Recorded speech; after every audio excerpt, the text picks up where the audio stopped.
Bismillahirrahmanirrahim. Assalamualaikum warahmatullahi wabarakatuh. Hai Ananda Ustazah, bagaimana kabarnya pada hari ini? Semoga kita semua sehat dan walafiat ya nak. SDIT Arifah, generasi semangat Al-Quran. Sebelum belajar, kita berdoa dulu ya nak. Sikap berdoa. Bismillahirrahmanirrahim. Rabbi zidni ilma warzuqni fahma. Amin. Hari ini kita akan belajar tematik. Tema 7 tentang perkembangan teknologi, subtema 1 tentang produksi pangan, pembelajaran 1 dan 2. Adapun tujuan pembelajaran kita pada hari ini yaitu mengetahui informasi dari teks bacaan, mengetahui luas suatu bidang, dan mengetahui hasil teknologi pangan. Pembelajaran 1. Lihatlah tempat tinggalku.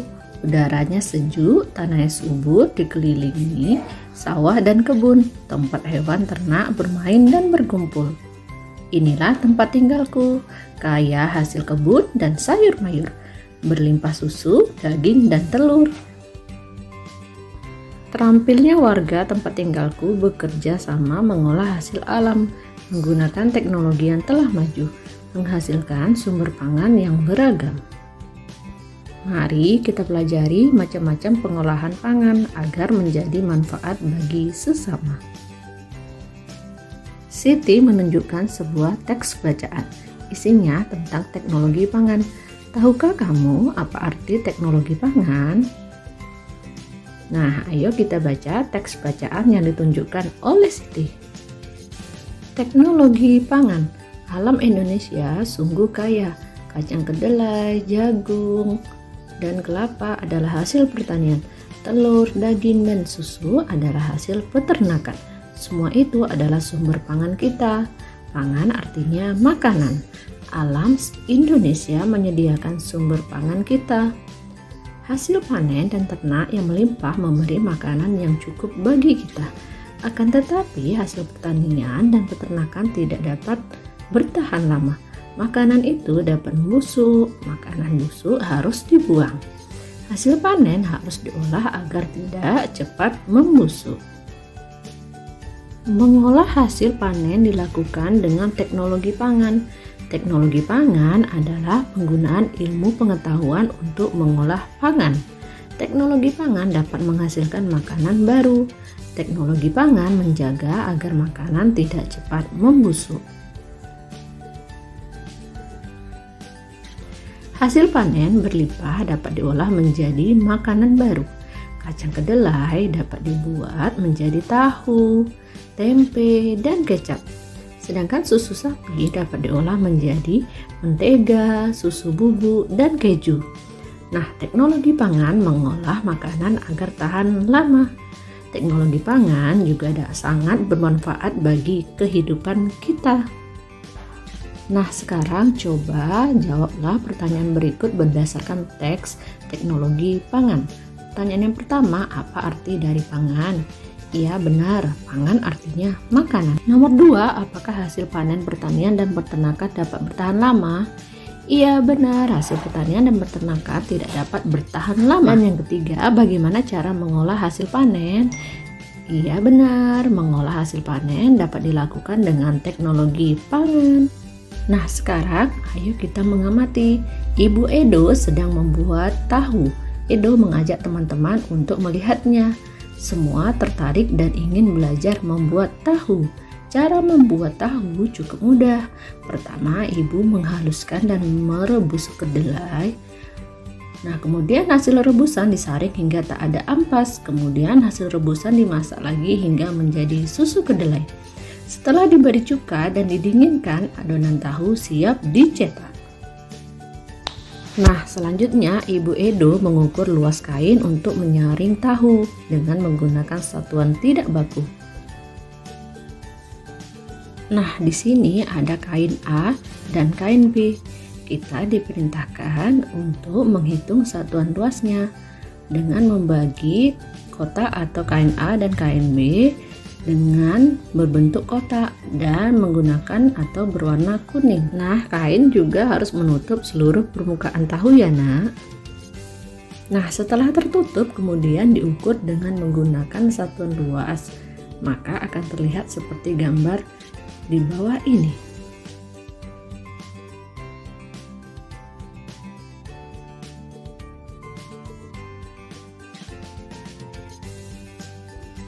Edo dan teman-teman menghitung banyak tahu yang menutupi seluruh permukaan kain A dan kain B. Nah, banyak satuan persegi yang menutup tanpa celah pada suatu tempat menyatakan luas tempat tersebut. Dan luas suatu tempat dinyatakan dengan banyak satuan persegi yang menutup tempat tersebut tanpa celah. Banyak tahu yang menutupi permukaan kain A ada 8. Dan permukaan kain B ditutupi oleh 16 tahu berbentuk persegi. Berapakah luas dari kain A dan kain B? Nah, maka luas kain A adalah 8 satuan persegi dan luas kain B adalah 16 satuan persegi. Selanjutnya, ayo kita berlatih dengan mengamati gambar-gambar di bawah ini dan hitunglah luas dari setiap gambar berikut.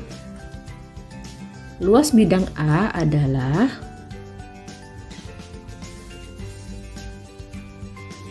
1, 2, 3, 4, 5, 6, 7. Jadi luas bidang A adalah 7 satuan. Dan selanjutnya luas bidang B adalah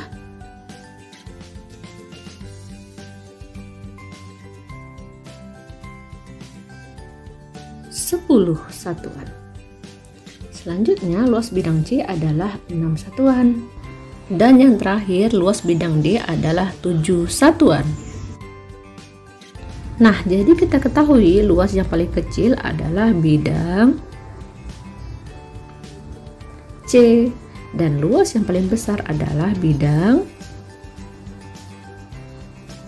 B. Nah, untuk bidang A dan D pada gambar memiliki luas yang sama. Pembelajaran 2. Ayo mengamati. Dayu, Siti, dan Lani membaca buku tentang pengolahan ikan bandeng. Mereka tertarik untuk melihat cara pengolahan ikan bandeng. Esok harinya, Dayu, Siti, dan Lani mengunjungi tempat pengolahan ikan bandeng. Mereka berkunjung ke rumah Pak Sarip. Pak Sarip memiliki kolam ikan bandeng. Pak Sarip juga mengolah ikan bandeng agar lebih awet. Pak Sarip membuat ikan bandeng presto. Nah, bacalah teks tentang bandeng presto berikut. Bandeng presto adalah ikan bandeng yang dimasak dengan menggunakan panci presto. Panci presto menghasilkan uap air bertekanan tinggi. Hal itu yang akan membuat daging ikan menjadi lunak. Tidak hanya dagingnya, duri ikan pun akan melunak. Bandeng presto ini dibumbui dengan bawang putih, kunyit, dan garam. Ikan yang sudah diberi bumbu kemudian dibungkus daun pisang. Setelah itu ikan dimasukkan ke dalam panci presto yang dapat dikunci rapat. Lalu ikan akan matang secara merata.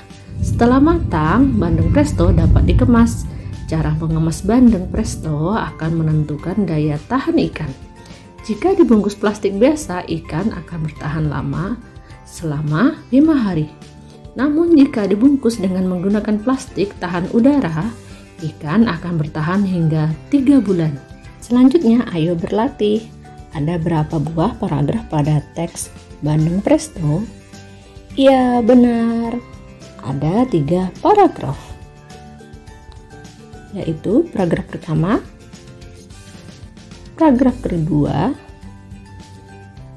dan paragraf ketiga. Nah, selanjutnya lengkapilah informasi yang diperoleh dari teks bacaan bandeng presto. Informasi pertama, bandeng presto dimasak menggunakan panci presto. Informasi kedua, panci presto akan membuat daging ikan menjadi lunak. Nah, teks Bandeng Presto menceritakan tentang ya benar, cara membuat bandeng presto. Nah, sedangkan informasi ketiga, kemasan bandeng presto menentukan daya tahan ikan. Selanjutnya, ayo mengamati. Lani, Dayu, dan Siti memiliki kemampuan yang berbeda dalam berenang. Lani telah mahir berenang. Dayu ingin belajar berenang. Siti lebih senang bermain di pinggir kolam. Di lingkungan sekitar, kita dapat menemukan beragam kemampuan. Beragam artinya bermacam-macam. Lani, Dayu, dan Siti juga memiliki cara yang berbeda dalam menikmati buah-buahan. Misalnya, Siti menikmati buah-buahan ketika minum susu rasa stroberi. Dayu menikmati bolu pisang. Dan Lani lebih suka makan buah apel. Semua suka buah-buahan, namun mereka menikmati buah dengan cara yang berbeda-beda. Setiap orang memiliki kebiasaan yang berbeda-beda ya nak. Ayo mencoba. Dapatkah kamu menyebutkan perbedaan kebiasaan Dayu, Siti, dan Lani dari cerita tersebut? Ya benar, Lani, Dayu, dan Siti memiliki cara yang berbeda dalam menikmati buah-buahan.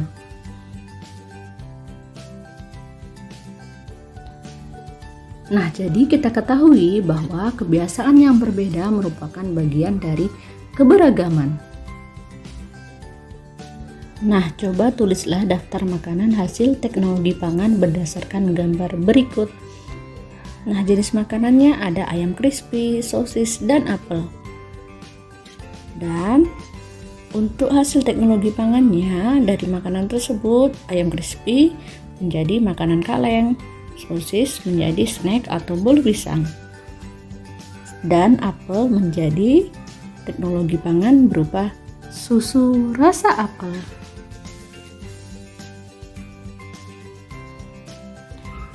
Nah, makanan apa yang paling kamu sukai? Iya, benar, yaitu ayam geprek.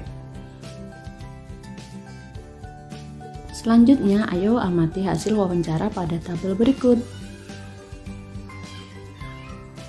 Misalnya di sini ada Fani, makanan yang disukainya yaitu padang. Ada Dika, makanan yang disukainya yaitu pizza.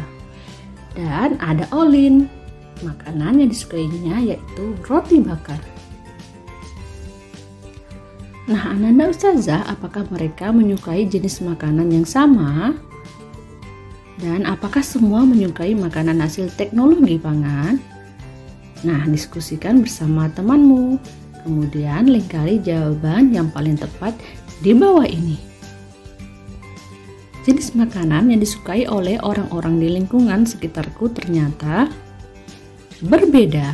Ini berarti setiap orang memiliki kebiasaan yang berbeda. Nah, Ananda Ustazah, kita ketahui bahwa setiap orang memiliki makanan kesukaan. Kesukaan setiap orang berbeda-beda. Jika temanmu memiliki kesukaan yang berbeda darimu, apa yang akan kamu lakukan? Jadi, sikap memahami dan menerima perbedaan kesukaan setiap orang yang sesuai dengan pengamalan Pancasila yang sila ketiga, yang berbunyi yaitu Persatuan Indonesia. Nah, demikianlah pembelajaran tematik kita pada hari ini. Semoga bermanfaat. Tetap semangat, rajin belajar, dan tetap jaga kesehatan selalu ya nak. Dan kita akhiri dulu pembelajaran kita pada hari ini, dan sampai jumpa pada video selanjutnya. Wassalamualaikum warahmatullahi wabarakatuh. Thank you.